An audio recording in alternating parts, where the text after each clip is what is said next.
देखिए प्रश्नावली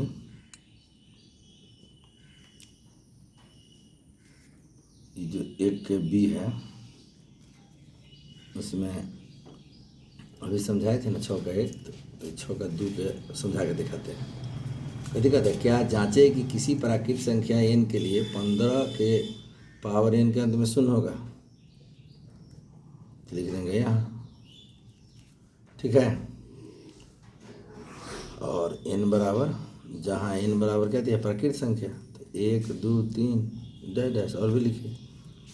तो 15 के पावर n तो लिख दिए। 3 गुने क्या होगा, इन्हें लिखिए। 3 गुने क्या होगा, 3 गुने 5 होगा, कॉमा दीजिए।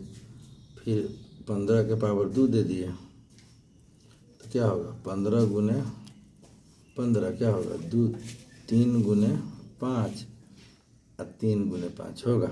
बोलिए तो ये क्या होगा 3 के स्क्वायर गुने 5 के स्क्वायर। और आगे बढ़ाना है तो बढ़ाइए।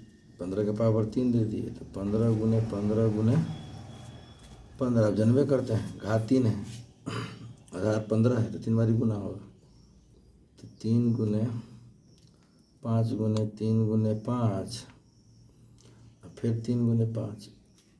अब इसको 3 के पावर 3 है, 3 के क्यों 5 के पावर 3 घात। याद ही हो गया।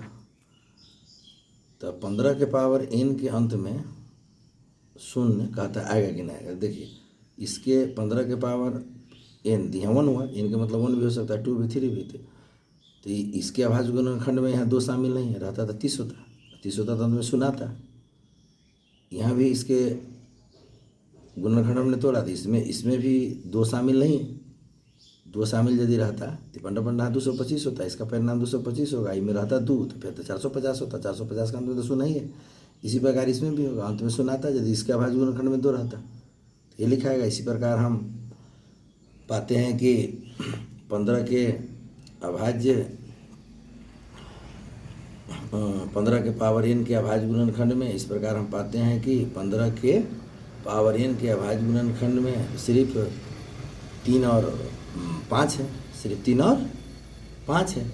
पुनः अंकगणित के मूलभूत प्रमेय से 15 के पावर n का कोई दूसरा अभाज्य गुणनखंड संभव नहीं है।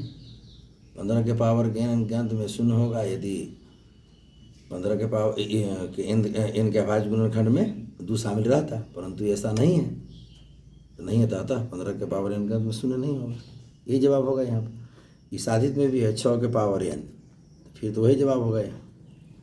n बराबर 1 2 3 चारों लिख सकते हैं डैश। तो इतना हो जाएगा। यहाँ देना है दीजिए, भाषा अपना मन से बनाइए, खाली चेंज करेंगे। तो 6 हो गया तो क्या हो गया बोलिए, 2 गुने 3 चलाए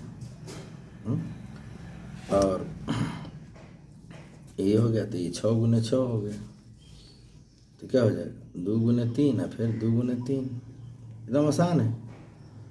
तो 2 के स्क्वायर है गुने 3 के स्क्वायर। अब यहाँ लिख दीजिए 6 के पावर 3 तो क्या हो जाएगा 6 गुने 6 तो 2 गुने 3 है गुने 2 गुने 3 2 गुने 3 तो फिर हो जाएगा 2 के पावर 3 3 के पावर 3 इत्यादि। देखिए ना, इस पे फिर वही बात होगा। इसके अभाज्य गुणनखंड में यदि 5 शामिल रहता तो इसमें भी शून्य था, 6 5 30 हो जाता।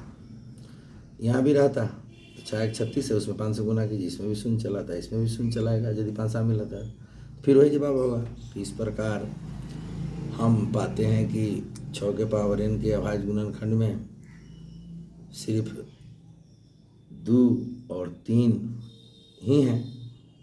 अतः कभी बोलेंगे पुनः अंकगणित के मूलभूत प्रमेय से 6 के पावर n का कोई दूसरा अभाज्य गुणन संभव नहीं है। 6 के पावर n के अंत में शून्य होगा यदि उसके अभाज्य गुणनखंड में 5 शामिल रहता, परंतु ऐसा नहीं है। तो 6 के पावर n के अंत में शून्य नहीं होगा। ये बात साधित में भी लिखा हुआ, हम जना बोल रहे हैं साधित से भी देखे लिख सकते हैं।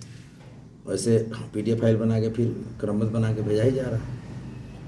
अब 1 के सी में हम लोग देखेंगे, 1 के सी के पूरा साधित को रीडिंग देके रखिए थ्योरी के आधार पर। फिर एक केसी के वीडियो डालेंगे, फिर उसको पीडीएफ बना के पूरा बना के भी भेजेंगे केसी में। फिर इसी प्रकार केडी में भी जाएंगे, केडी का थ्योरी बताया गया हुआ है पहले के वीडियो में, पहले के क्लास के दिन। ठीक है, खूब मेहनत कीजिए कि मेरी प्रतिष्ठा न गिरे।